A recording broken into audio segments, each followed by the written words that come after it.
Hello guys, welcome to Mystic Hindi Tarot. कैसे हो आप सब लोग? आई होप आप सब लोग ठीक हो, अपना ख्याल रख रहे हो और पॉजिटिव सोच रहे हो। सो आज की रीडिंग में हम देखेंगे कि आपके पर्सन आपसे आखिर क्यों बात नहीं कर रहे हैं, कौन सी ऐसी वजह है जिसके वजह से वो आपसे बात नहीं कर रहे हैं, आपसे दूर रह रहे हैं, डिसकनेक्टेड है, डिटैच्ड है। क्योंकि रीडिंग्स तो आप देखते हो जिसमें आपको मेजॉरिटी जो जनरल रीडिंग में निकल के आती है एनर्जी वो पॉजिटिव ही होती है। तो कहीं ना कहीं आपके मन में सवाल आता होगा कि आखिर क्यों हमारे पार्टनर फिर हमसे बात नहीं करते, हमें कॉल मैसेज नहीं करते। तो उसी सवाल का जवाब मैं आज आपको इस रीडिंग में दूंगी। देखते हैं उनके दिल में, उनके लाइफ में ऐसा आखिर क्या चल रहा है जिसकी वजह से वो आपको कॉल मैसेज नहीं करते हैं या फिर कोई कमिटमेंट नहीं देते हैं। Let's see. सबसे पहला कार्ड यहाँ पे है बैलेंस। मुझे लगता है कहीं ना कहीं आपके पार्टनर को लगता है यहाँ पे इक्वल गिव एंड टेक नहीं है।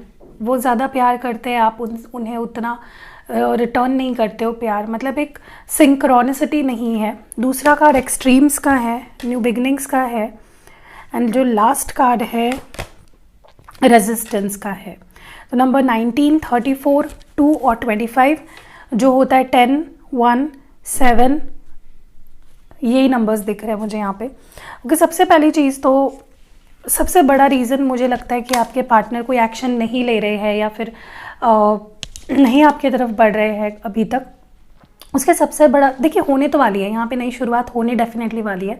आप दोनों के बीच में जो भी दूरियां है वो मिटने वाली है और आप दोनों ज़रूर एक होंगे फ्यूचर में। लेकिन अभी मुझे लग रहा है कि रीज़न, क्योंकि हम यहाँ पे पता करने की कोशिश कर रहे हैं, मुझे सबसे बड़ा रीज़न तो मुझे यही दिख रहा है यहाँ पे कि उन्हें लगता है कि आपका सोचने का तरीका, उनका सोचने का तरीका, या फिर आप दोनों में कुछ डिफरेंसेस है, मेजर डिफरेंसेस, जिनके वजह से उन्हें लगता है कि आप दोनों का फ्यूचर नहीं है। ठीक है। और कहीं ना कहीं उन्हें ये भी लगता है कि इक्वल गिव एंड टेक नहीं है इस रिश्ते में। शायद वो आपके लिए सब कुछ कर बैठेंगे लेकिन आप नहीं कर रहे। तो मे भी उन्हें लगता है कि देखिए ऐसा ज़रूरी नहीं है कि आप ऐसा करते हो कि आपको उनसे कोई लेना देना नहीं, क्योंकि अगर आप वीडियो देख रहे हो डेफिनेटली आप प्यार करते हो। बट इस पर्सन के नज़रिए से हम चीज़ों को देख रहे हैं कि क्यों वो कोई एक्शन नहीं ले रहे हैं। उसका सबसे बड़ा रीज़न तो यही है कि पर्सन को लगता है कि अब आप इंटरेस्टेड नहीं हो, आप उनमें एफर्ट्स नहीं डाल रहे हो, रिश्ते के लिए कुछ एफर्ट्स नहीं डाल रहे हो। तो ये उनकी गलतफहमी ही है क्लियरली।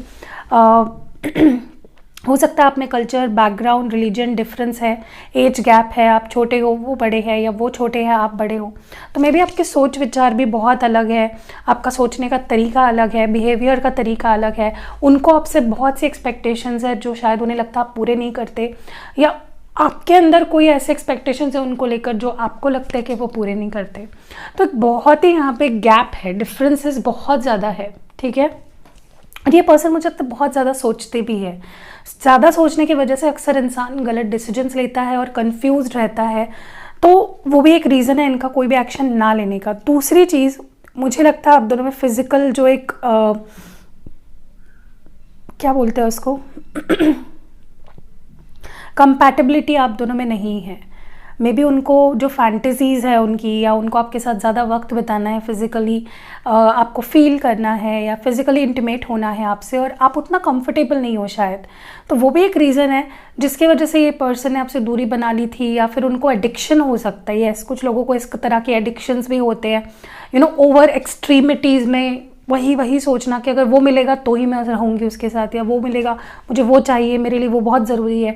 आप समझ रहे हो ना मैं किस बारे में बात कर रही हूँ। फिजिकल इंटीमेसी की इनको नीड है बहुत ज़्यादा, और ये जब बढ़ जाती है ना, एडिक्शन की तरह हो जाता है। तो कहीं ना कहीं उसी तरह का कुछ एडिक्शन भी मुझे किसी केसेस में लग रहा है कि आपको लेकर ज़्यादा अट्रैक्शन बढ़ते जा रहा है, जिसकी वजह से प्यार से थोड़ा सा इनका माइंड हटते जा रहा है। ओके, तो वो भी एक रीज़न है। हो सकता है कि उन्हें वो कहीं और से मिल रहा हो, कहीं और उन्हें लग रहा है स्कोप के, मैं अगर मैं इसको छोड़ दूँ, और मैं, ये गलत बात है क्योंकि प्यार में इस तरह की कंडीशंस नहीं रखने चाहिए, क्योंकि आपकी भी उसमें सहमति होनी चाहिए। अगर आपको कुछ चीज़ें चाहिए तो आप भी सहमत होनी चाहिए, राइट। तो मुझे लगता है ये पर्सन थोड़े इमेच्योर है, थोड़े से ज़्यादा सोचना और गलत ही सोचना मुझे लगता है इनका एक बड़ा रीज़न है। दूसरी चीज़ मुझे लगता है कि देखिए नई शुरुआत तो ये करना चाहते हैं, ऐसा नहीं है कि आपके साथ नहीं रहना चाहते, ज़िंदगी नहीं बिताना चाहते, आपसे प्यार नहीं करते। No, it's not like that. प्यार तो बहुत करते हैं, एक नई शुरुआत आपके साथ 110% करना चाहते हैं, जो कि होगा भी। काफ़ी लोगों के लिए 2 दिन, 2 हफ्ते, 2 महीने लग सकते हैं एक नई शुरुआत होने के लिए, क्योंकि अभी डिसीजन मेकिंग में है ये पर्सन, अभी सोच रहे हैं, डिसाइड कर रहे हैं। ओके, बट दूसरी चीज़ जो मैं यहाँ पे लास्ट जो एक रीज़न देख रही हूँ ना, मैं यहाँ पे अपने आप को कंट्रोल करना, अपने आप को रोकना, देखना कि मैं कितना रह सकता हूँ उसके बिना, मैं कितना उसके सिवा अपनी लाइफ को आगे बढ़ा सकता हूँ। तो अपने ही इमोशंस को, फीलिंग्स को दबाना, अपने ही इमोशंस से भागना भी एक बहुत ही बड़ा रीज़न मुझे लगता है आपके पार्टनर का है, जिसकी वजह से वो आपको रेजिस्ट कर रहे हैं। लिटरली जैसे होता है ना कि कोई चीज़ हमें चाहिए होती है लेकिन हम उसी से भाग रहे हैं, उसी को नकार रहे हैं, तो अपने फीलिंग्स को, अपने इमोशंस को ओन नहीं कर रहे हैं और उससे भाग रहे हैं। ओके, चलिए लेट्स सी मोर। आपके पर्सन की एनर्जी देख लेते हैं।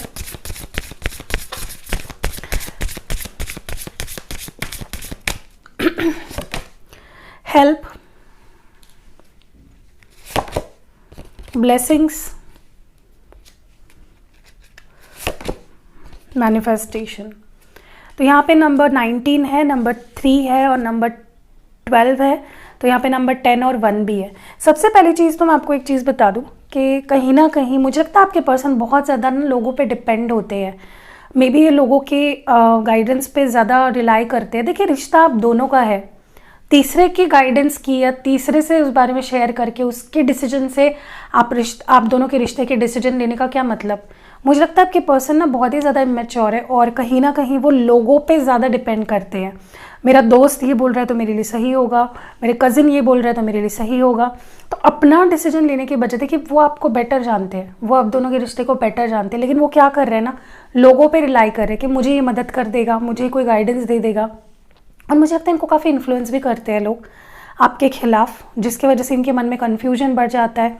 इनको आप दोनों का रिश्ता में पॉसिबिलिटीज़ दिखने के बजाय प्रॉब्लम्स दिखने लगते हैं।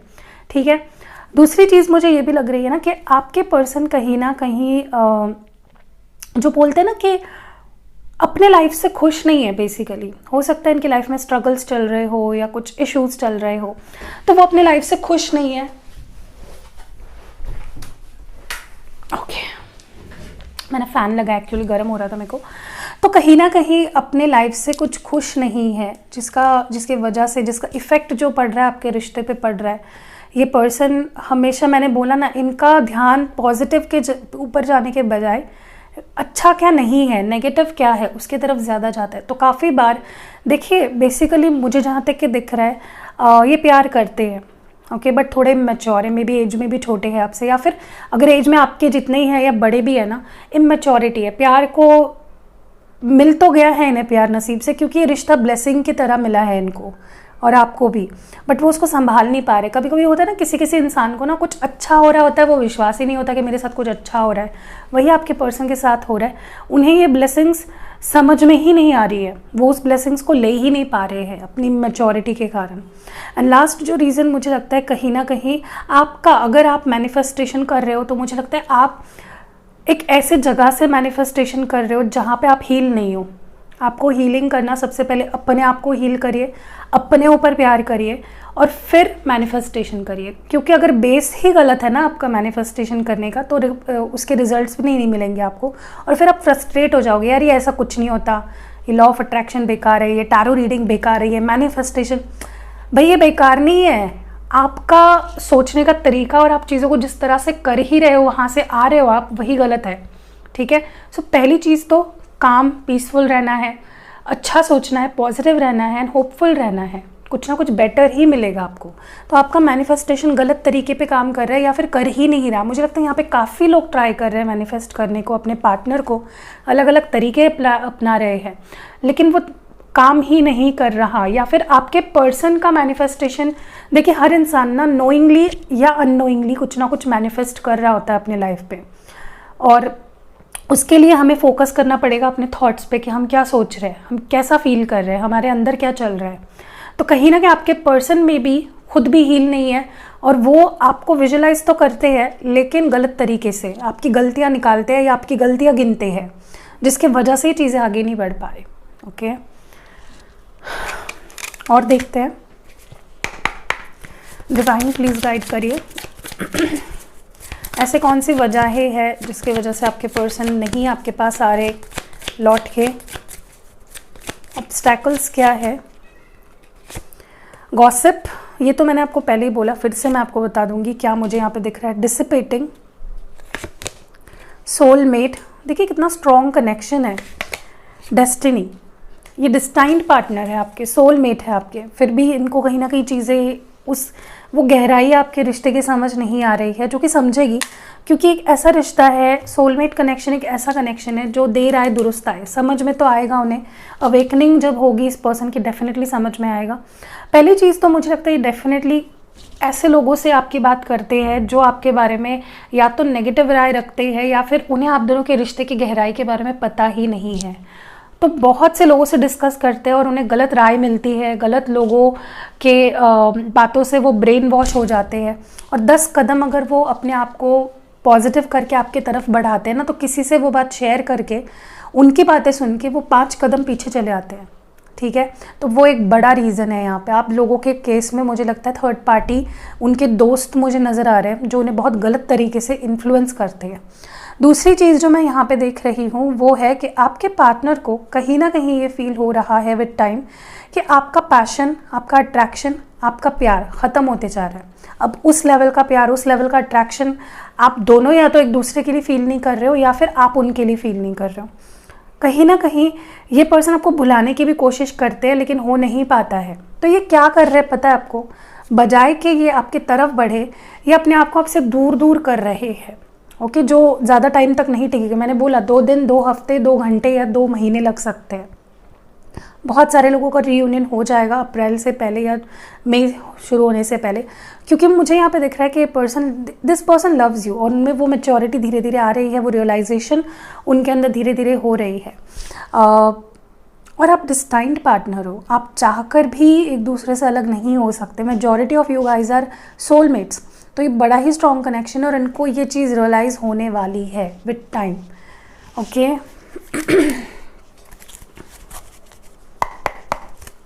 डिवाइन प्लीज गाइड करें।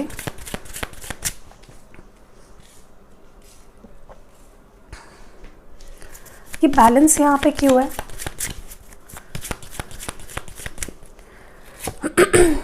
द लवर्स, तो मैंने आपको बोला ना, जेमिनी एनर्जी, इनको लगता है कि वो आपसे प्यार तो करते हैं लेकिन आप नहीं करते हो। उनका दिमाग ये कह रहा है उनसे, लेकिन उनके दिल को पता है कि आप भी प्यार करते हो, वो भी प्यार करते हैं। दे नो दैट, बट कहीं ना कहीं अपने ही आपको ये पर्सन कुछ और समझा रहे हैं, नेगेटिव चीज़ों की तरफ ज़्यादा ले जा रहे हैं। बट मुझे लगता है आप दोनों का रिश्ता डेफिनेटली बैलेंस में आएगा और चीज़ें काफ़ी हद तक ठीक होंगी आप दोनों के बीच में। अभी ठीक नहीं है, डजेंट मैटर, लॉन्ग टर्म में मुझे काफ़ी चीज़ें सुधरते हुए दिख रही है आप लोगों के बीच में। What is this extremes all about? मुझे लगता है आपके पार्टनर ना बहुत इम्पल्सिव भी है, बहुत जल्दबाजी में गलत डिसीजंस भी ले लेते हैं। ओके, एक्सट्रीम्स क्यों है? मूडी हो सकते हैं, एंगर इश्यूज हो सकते हैं। देखिए, चैरियट था लेकिन रिवर्स में था, कैंसर एनर्जी है। काफ़ी बार ना इस पर्सन ने अपने गलत सोच की वजह से इस रिश्ते को डायरेक्शन भटका दिया, इस रिश्ते का। ठीक है, गलत डायरेक्शन में चले गए, आपसे दूर कर दिया अपने आप को। ठीक है, और वो क्यों हुआ? इनके जल्दबाजी में डिसीजन लेने की वजह से और गलत लोगों को चूज़ करने की वजह से। और कई बार मुझे लगता है इस पर्सन ने आपकी अच्छाई बुराई इस पर ज़्यादा गौर किया है। What is this new beginnings all about? Swords, 2 of swords. देखिए, अभी तो ये कंफ्यूज्ड है कि मुझे इस बंदी के साथ या इस बंदे के साथ एक नई शुरुआत करनी चाहिए या नहीं। ओके, देखते हैं इसका फ्यूचर क्या होगा। ये जो कन्फ्यूजन है इसका फ्यूचर क्या होगा? 8 ऑफ कप्स। हो सकता है ये पर्सन ट्राई भी करे आपसे दूर जाने का या अपने आप को आपसे डिस्कनेक्ट करने का, लेकिन मुझे जहाँ तक कि मैं ओवरऑल रीडिंग देखकर जो बता रही हूँ, पूरे कार्ड्स जो मुझे यहाँ पे दिखा रहे हैं ना, ये both are destined to be together. तो चाहे ये पर्सन कितना भी आपसे दूर भागने की कोशिश करे, they will not be able to. But थोड़ा सा ना, आप एक ऐसे इंसान से डील कर रहे हो जो खुद भी बहुत ज़्यादा सहेगा और आपको भी बहुत ज़्यादा इस पर्सन के साथ सहना पड़ेगा। ओके, क्योंकि उनके अंदर बहुत कन्फ्यूजन है, बहुत इमेच्योरिटी है, एस्केपिस्ट है। बजाय के रिश्ते के लिए लड़े, ये भागना ज़्यादा पसंद करते हैं, पीठ दिखाना पसंद करते हैं। Okay,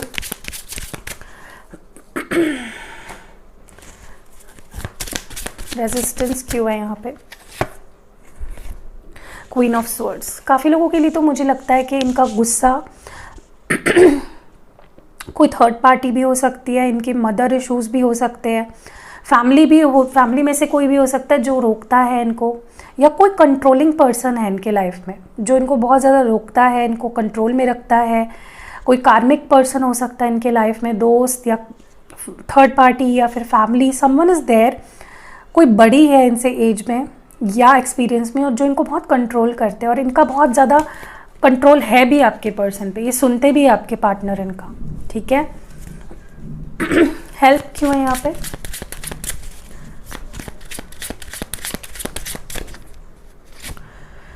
the tower. देखिए अभी इन्होंने काफ़ी चीज़ें ख़राब तो कर दी है, they know that, Scorpio energy है, और इनको समझ में भी आ रहा है कि यार मैंने तो अभी सब कुछ बर्बाद कर दिया, शायद इतना ख़राब कर दिया है कि वो अब ठीक भी नहीं हो सकता, बट ये किसी की हेल्प फिर भी लेना चाहेंगे, या तो लेकर किसी की मदद के साथ ये चीज़ों को ठीक करेंगे। ओके, या ब्लेसिंग्स किस मामले में आ रही है? King of pentacles. हो सकता है इस पर्सन का कुछ करियर इश्यूज था, या फिर देखिए मुझे लगता है आप दोनों के रिश्ते में ना जो ब्लेसिंग्स मिल रही है ना आपको एंजल्स की तरफ से, उसको ये पर्सन ने काफ़ी ज़्यादा रोका है अपने ईगो के आगे, अपने खुद के बारे में सोचकर, ठीक है। तो इनका एटीट्यूड, इनका ईगो भी एक ऑब्स्टैकल बना है, आप दोनों के रिश्ते को आगे बढ़ने से रोकने के लिए एक ऑब्स्टैकल बना है। Why is this manifestation? Your clear messages दीजिए divine, please clear. Okay, king of wands है यहाँ पे, एरीज, लियो, सैजिटेरियस। देख रहे हो king of pentacles, king of wands, बहुत ही ज़्यादा ये पर्सन मुझे लगता है कि हार्ड टू ब्रेक है। मतलब ये जो नारियल होता है ना, बहुत ऊपर से कड़क होता है, उस तरह के इंसान है, अंदर बहुत प्यारे, लेकिन बहुत डिफ़िकल्ट पर्सनालिटी है इनको डील करना, इनको समझना, क्योंकि आई थिंक बहुत ज़्यादा प्राइडफुल है, बहुत ईगो में बैठे हैं, और अपने आप को बहुत हाई रिगार्ड्स में देखते हैं। इनको अपने सामने बाकी सब पानी चाय कम पानी लगते हैं, इसीलिए भी एक बहुत ज़्यादा आपको अट्रैक्शन होने के बावजूद, प्यार होने के बावजूद भी ये पर्सन अपने आप पे काफ़ी कंट्रोल रखते हैं। I don't know what to say, लेकिन थोड़ा डिफ़िकल्ट है, आपको थोड़ा सा सहना पड़ेगा। गॉसिप क्यों है यहाँ पे? डिवाइन प्लीज़ गाइड करें। 10 of cups. Cancer, Scorpio, Pisces है। देखिए मुझे लगता है कि कुछ लोगों के लिए मैं एक चीज़ बताना चाहती हूँ यहाँ पे कि आप लोगों के रिलेशनशिप में बाहरी लोगों ने बहुत रूमर्स आपके रिश्ते के बारे में स्प्रेड किए, या आपके पर्सन के बारे में, आपके बारे में, आप दोनों के रिश्ते के बारे में बहुत गलत अफवाहें फैलाई, जिसके वजह से आप दोनों का ये जो ब्यूटीफुल रिश्ता है उसको नज़र लगी है काफ़ी लोगों के लिए, क्योंकि आपका रिश्ता लिटरली एक 10 ऑफ कप्स की एनर्जी में था। बट लोगों के बात करने की वजह से, लोगों के नेगेटिव एनर्जी देने की वजह से, या आप दोनों बहुत ज़्यादा लोगों से शेयर करते थे अपने रिश्ते के बारे में, जिसकी वजह से काफ़ी चीज़ें ख़राब हुई है। नज़र लगना कहते हैं ना जिसे। आप रोज़ गॉड्स एंड ब्लैक टॉर्मलाइन डेफिनेटली पहनिए। मैं खुद भी उसको खुद एक्टिवेट करके, हर एक इंसान का अलग अलग मैं एक्टिवेट करती हूँ, उसको क्लेंस करती हूँ, पहले क्लेंस करती हूँ, एनर्जाइज करती हूँ, फिर एक्टिवेट करती हूँ, फिर मैं आपको भेजती हूँ। अगर आप लेना चाहते हो डिस्क्रिप्शन बॉक्स में आपको व्हाट्सएप मिलेगा, डेफिनेटली लीजिए। देखिए आप जो अमेज़ॉन और फ्लिपकार्ट से मंगाते हो ना, वो आपके लिए एक्टिवेटेड नहीं होते हैं, वो बल्क में एनर्जाइज किए हुए या क्लेंस किए होते हैं, तो उसका कोई असर आपके इतना ज़्यादा रिश्ते पे नहीं होता है जब तक आपका नाम लेकर, या एक प्रोफेशनल से आप अगर करवाओगे। मैं खुद भी करती हूँ, एंड काफ़ी लोगों को पॉजिटिव फीडबैक्स मुझे मिलते हैं, जो मैं इंस्टाग्राम पे भी शेयर करती हूँ। आप जाकर इंस्टाग्राम का पेज भी देखिए मेरा। तो एक्सपीरियंस्ड पर्सन से लीजिए। आजकल बहुत फ्रॉड भी हो रहे हैं, ब्रेसलेट के नाम के नीचे लोग पैसे ले लेते हैं और देते नहीं है। थोड़ा सा केयरफुल रहिए। मेरे नंबर्स आपको इंस्टाग्राम पे ही मिलेंगे और नीचे डिस्क्रिप्शन बॉक्स में। बाकी कमेंट्स में जो भी नंबर्स आपको मिलते हैं ना, फेक होते हैं, ठीक है, तो उन पे ध्यान मत दीजिए। डिसिपेटिंग क्यों है यहाँ पे? और काफ़ी लोग भी कर रहे हैं इस ये जो ब्रेसलेट का सेलिंग है, बट आई डोंट नो, मैं किसी के ऊपर कमेंट नहीं करूँगी, लेकिन मैं खुद बहुत अच्छे से उसको एक्टिवेट करके देती हूँ ताकि उसके रिजल्ट्स आपको डेफिनेटली मिले। डिसिपेटिंग क्यों है यहाँ पे? The star. देखिए भले ही इस पर्सन को ऐसा लग रहा है, एक्वेरियस एनर्जी है, भले ही इस पर्सन को ऐसा लग रहा है आप प्यार नहीं करते हो या आपका प्यार ख़त्म हो रहा है या रिश्ता ख़त्म होते जा रहा है, सब कुछ धुंधला सा होते जा रहा है, फिर भी मुझे लगता है कि पर्सन की जो एक बोलते हैं ना उम्मीद नहीं टूटी है, ठीक है। और इट्स सोलमेट अबाउट, देखिए वो बढ़ रहे हैं अपने सोलमेट की तरफ जो कि आप हो। आपके लिए दिन ब दिन उनका प्यार और अट्रैक्शन बढ़ता जाएगा और वो आपकी तरफ ऑलरेडी मुझे लगता है निकल चुके हैं। बहुत जल्दी ये पर्सन आपकी तरफ आएंगे, थोड़ा सा प्लेयरिश एनर्जी में आ सकते हैं, यू नो। डेस्टिनी क्यों है यहाँ पे, द हर्मिट। तो कहीं ना कहीं ये पर्सन चुप भी होते हैं तो उन्हें पता होता है कि आप उनकी डेस्टिनी हो और वो आपको पाकर ही रहेंगे, ठीक है। उन्हें कॉन्फिडेंस है आपको लेकर और आप दोनों के रिश्ते को लेकर। Okay, so that was it. कैसी लगी आपको ये रीडिंग कमेंट्स में ज़रूर बताइएगा। रीडिंग पसंद आई है तो लाइक, कमेंट और शेयर ज़रूर करिएगा। मिलते हैं अगले वीडियो में। एंड ब्रेसलेट के लिए जो मैंने बताया है उसके नंबर आपको यहाँ डिस्क्रिप्शन बॉक्स में या फिर इंस्टाग्राम के पेज पे मिल जाएंगे। See you next video, love you.